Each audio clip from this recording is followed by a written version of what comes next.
bom dia, boa tarde, boa noite, meus irmãos. Alisson Tonassi, mais uma vez para a gente falar de espiritismo, de umbanda, de espiritualidade. Eu hoje estava querendo falar um pouco das questões da mediunidade, né? Hoje em dia tá muito em voga curso de desenvolvimento mediúnico e essas coisas. Para a gente poder entender o que seria as questões da mediunidade. Mas, muitas vezes, a gente vê um grande fluxo das pessoas querendo desenvolver a mediunidade. Mas, normalmente, a mediunidade, ela se desenvolve depois dela aflorar naturalmente. O problema é que hoje as pessoas querem que a mediunidade se manifeste de maneira induzida, né? E na verdade, a gente observa, né, os grandes médiuns que a gente observou dentro da espiritualidade, dentro do espiritismo, dentro da umbanda, o próprio Zélio Fernandino, Chico Xavier, eles tiveram a sua mediunidade aflorada naturalmente. E gradativamente, por esse processo de afloramento da sua mediunidade, a partir daí, eles começaram a desenvolver a sua mediunidade, ou seja, treinar a sua mediunidade. Essas são à primeira vista, o lado mais ético, o mais natural possível para que uma pessoa comece a ter o contato com essas questões da mediunidade. Por quê?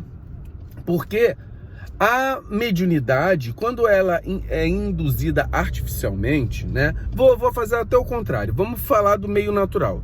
Quando ocorre de maneira natural a mediunidade, o afloramento natural, isso já mostra uma necessidade de cunho espiritual, ou seja, os seus guias ou mentores ou até quiumbas, eles vão mostrar que a tua mediunidade de maneira naturalmente vai aflorando. Algumas pessoas até vão receber a mediunidade de uma forma negativa. Por exemplo, ela vive bebendo em boteco, bebendo demais, e aí a sua mediunidade aflorada dá aso para que o quiumba apareça. Isso vai mostrar esse afloramento natural. Outras pessoas vão ter a perceptividade, como Zélio Fernandino, de guias espirituais. Outros, de outras maneiras, porque existem vários tipos de mediunidade.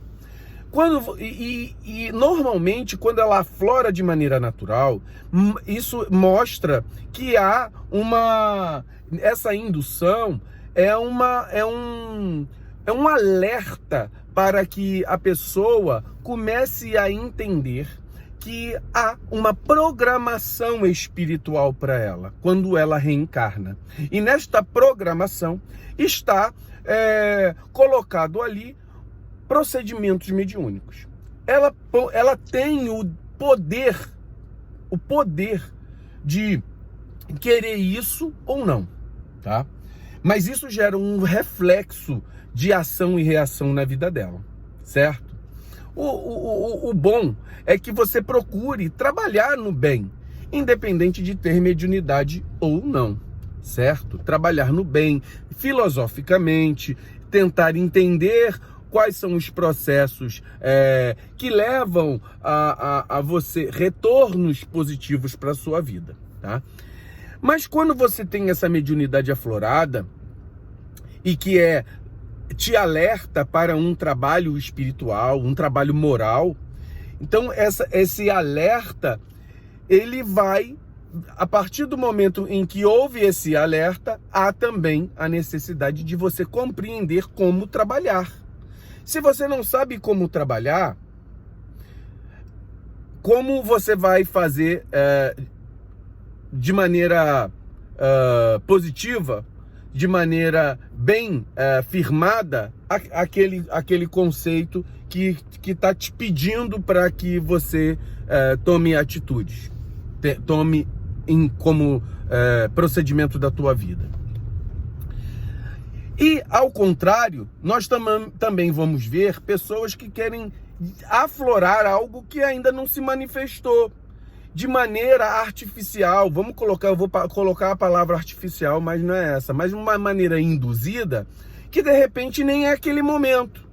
Se você está dentro de um movimento religioso, como nós na Umbanda, o momento certo vai acontecer, certo? O momento em que a espiritualidade vai manifestar. Por exemplo, eu vou dar o exemplo da minha própria esposa. Ela passou, eu conheço a minha esposa, pelo menos a gente está junto há 14 anos. Então, eu conheço ela uns anos antes. Então, vamos colocar aqui 15, 16, 17 anos. O período que ela esteve dentro do espiritismo, nunca houve nenhuma manifestação espiritual mediúnica com ela. A partir do momento em que nós migramos para a Umbanda, e assim, ela nunca passou mal, nada. A partir do momento que nós migramos para a Umbanda, ela também não teve nenhum afloramento de início. A partir do momento em que ela entrou para o corpo mediúnico, para os trabalhadores, como trabalhadora de Umbanda, ela começou a ter pequenas manifestações e de uma maneira muito rápida, muito bem ligeira, começou a ter esse quadro da mediunidade bem aflorado nela. Então, ainda há a necessidade de pequenos ajustes com relação às questões da mediunidade. Porque não adianta, a minha esposa, ela conhece o espiritismo, conhece os desenvolvimentos mediúnicos dentro, a parte da teoria do desenvolvimento mediúnico dentro do espiritismo, mas conhecer a teoria não quer dizer que você vá fazer de maneira adequada quando vier a parte prática. Certo? E nessa prática que hoje ela tem, ela começou a ter o tratamento mediúnico disso, de olha, você tem que ajustar algumas coisas aqui, outras coisas ali. Basicamente, ela já pulou na frente de muita gente que não tinha esse conhecimento. Mas o fato é que você tem a mediunidade para que ela sirva para alguma coisa. E se ela não for servir para alguma coisa, para que você vai ter? Por exemplo, vamos colocar na linguagem nossa aqui das questões da Terra, da nossa vivência do dia a dia. Eu tenho, sei lá, eu vou comprar uma lancha, mas eu não moro em área de mar. Eu não tenho rio perto da minha casa, não tem lagoa perto da minha casa. Para que eu vou comprar uma lancha? Se eu não vou usar. Então ela tem que ter um intuito positivo. Então a mediunidade ela tem que ser usada para trabalhar com os guias espirituais, para poder, através desses guias espirituais, pela mediunidade e pelo contato com os guias espirituais, você vai ter aprendizado de vivência e experiências com relação ao campo espiritual. Agora tem pessoas que querem induzir isso de maneira não natural. Então, o recado é, meus irmãos, vamos estudar o seguinte: como ocorre o processo mediúnico? Através dos chakras, como esse processo ocorre no organismo? Isso aí vai facilitar muito. Qual é o componente moral que eu tenho que ter para ser um bom médium? Então são coisas que beleza, podem ser estudados. Mas o desenvolvimento no sentido de querer incorporar de maneira não natural, pode dar margem a animismo. Eu não sou contra animismo. Animismo é você. O que quer dizer? Ânima, alma. Então, a alma é que está falando, mas só que a tua alma está falando. Não é os espíritos estarem falando. Então, dá componente ao animismo.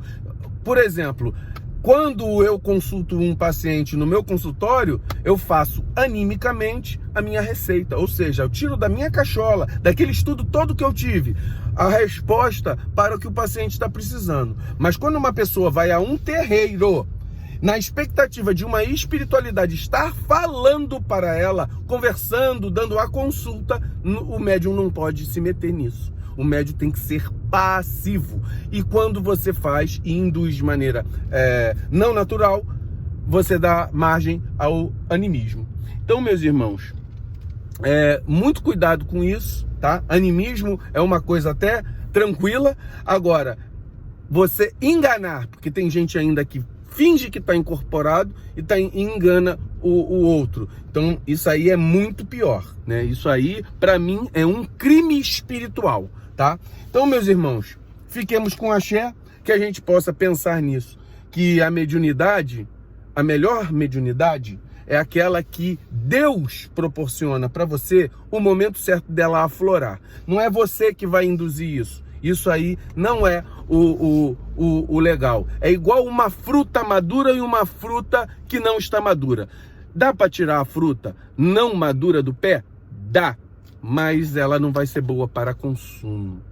É isso, meus irmãos. Fiquemos com axé.